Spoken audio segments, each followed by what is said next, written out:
भाइयों नमस्कार। टीम जानवी का अभिवादन स्वीकार करें। कई मित्रों को निवेश करें नहीं करें ये बड़ी दुविधा होती है, उनको हल नहीं मिल पाता। तो कई बार तेजी मंदी मार्केट में अधिक होती है, उठापटक अधिक होती है, तो ये कन्फ्यूजन और भी बढ़ जाता है।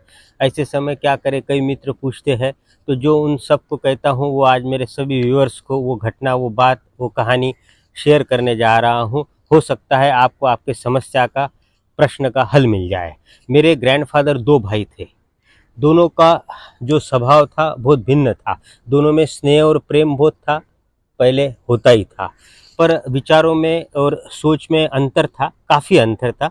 यानी एक को हम कह सकते पूरब, एक पश्चिम, एक सूरज, एक चाँद, एक दिन, एक रात, इस टाइप का सब ये था। ज़मींदारी का उनका काम था, तो आने जाने वाले काफ़ी आए दिन लगे रहते थे। तो जब एक जो घटना है वो जो मैं आपको बताने जा रहा हूँ वो ऐसी है कि वो खाना खाने जब बैठते थे तो 25-50 लोग रोज़ ही रहते थे। उसमें आने जाने वाले मेहमान, कुछ लोकल उनके मित्र। तो जब बैठते तो परोसने वाले आते, तो जो बड़े ग्रैंडफ़ादर थे, बड़े दादाजी थे, उनका बड़ा आग्रह होता था सभी को खिलाने के लिए। तो वो परोसने वाले को बोलते थे, पुरुषिए, उनको आग्रह कीजिए, उनको दीजिए, वो भूखे रह जाएँगे, वगैरह वगैरह, जो भी उनका स्टाइल था वो हिसाब से। और जो छोटे भाई उनके बाजू में बैठे रहते थे, वो बोलते थे बिल्कुल आग्रह मत कीजिए, रुकिए, जिनको जितनी ज़रूरत है वो लेंगे, वो खाएँगे। तो परोसने वालों को इतनी दुविधा हो जाती थी कि एक छोटे की नहीं माने तो वो नाराज़ हो जाएँगे, अगर मान ले तो बड़े रूठ जाएँगे, उनको बुरा लगेगा। मेहमानों की भी हालत सेम वैसी होती थी कि दोनों आदरणीय, तो किसका अनादर ना हो, तो ये सोच के बड़ी दुविधा हो जाती थी। फिर कई बार मेहमान बोलते थे, भई एक काम कीजिए आप, एक भाई के साथ हम सुबह खाना खाएँगे, एक के साथ हम शाम को खाना खाएँगे।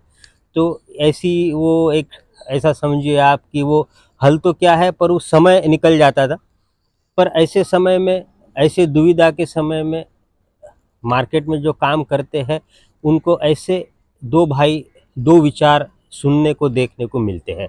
आप किसी को पूछेंगे निवेश करना है, तो जो इन्वेस्टमेंट को पूरक लोग हैं, जो शेयर मार्केट को फ्रेंडली समझते हैं, चाहे कितनी भी तेज़ी मंदी हो जाए, तो वो आपको यही कहेंगे कि मार्केट ओवरऑल बहुत अच्छा है, आप निवेश कीजिए। जिनका मार्केट से वास्ता कम है, ताल्लुकात कम है, वो आपको बोलेंगे ये जुआ है, बिल्कुल भी मार्केट में इन्वेस्टमेंट ना करें, और जो है आपके पास वो भी आप गँवा बैठेंगे, इसलिए मार्केट से दूर रहिए। तो ऐसे दो विचार हैं, इसमें कोई गलत या कोई सही ऐसा बिल्कुल नहीं है, बल्कि मैं कहूँगा दोनों अपने जगह सही है। तो फिर ऐसे समय क्या करना है? ऐसे समय अगर आप मुझे पूछेंगे तो मैं आपको कहूँगा, आप अपने अंतरात्मा की आवाज़ सुनिए, आपका दिल क्या कहता है वो सही है।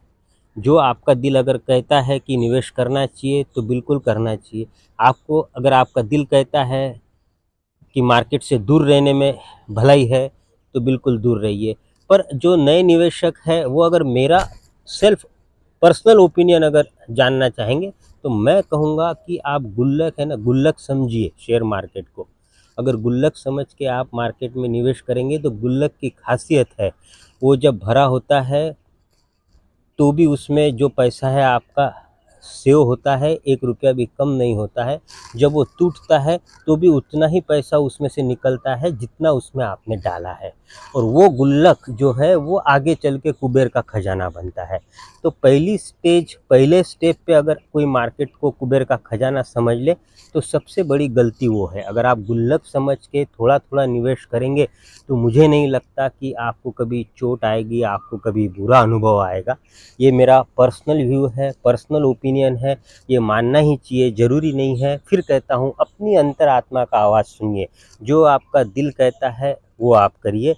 यही आज की घटना का, आज की कहानी का संदेश है जो मैंने आपके साथ शेयर किया है। आपको अगर बात पसंद आई है तो आप अपने मित्रों के साथ भी शेयर कीजिए, चैनल को सब्सक्राइब नहीं किया है तो कीजिए, और ऐसी कई घटनाएँ, कई बातें, कई कहानियाँ समय-समय पे आपके साथ शेयर करूँगा, जो आपको इंस्पायर करेगी कुछ अच्छा करने के लिए। Thank you very much.